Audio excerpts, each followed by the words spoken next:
Google Camera, for short, Gcam, allows you to take your photo experience and photo quality to the next level. Oh my God!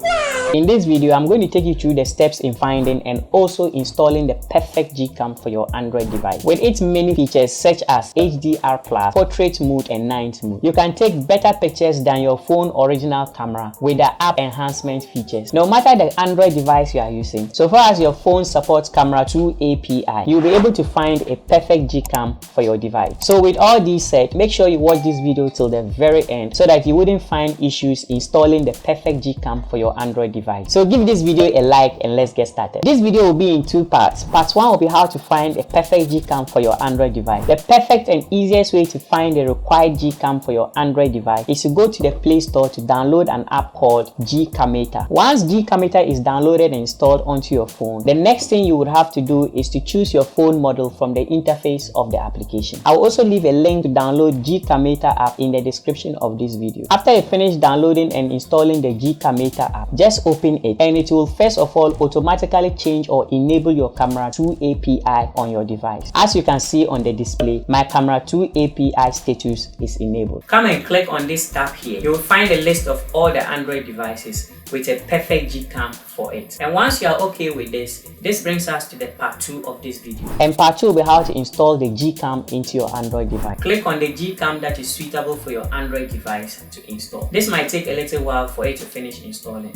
so just wait patiently for it to finish. As you can see, the Gcam is working perfectly on my device as I change the settings to suit my desired preference. So make sure to download the perfect Gcam for your device from the Gcam app. Feel free to let me know if you encounter any issue in the process of doing this. I'll make sure to reply. So that is it, guys. If you enjoyed this video, support the channel to grow by subscribing to it. There's a new video coming up in a few days. Don't miss that video by subscribing to this channel and turning on the notification bell so that when I upload the video, you will be notified. Feel free to join my Telegram channel where I upload wallpapers for your Android home screen customization. I will leave a link to my Telegram channel in the description of this video. Thank you for watching. See you in the next video.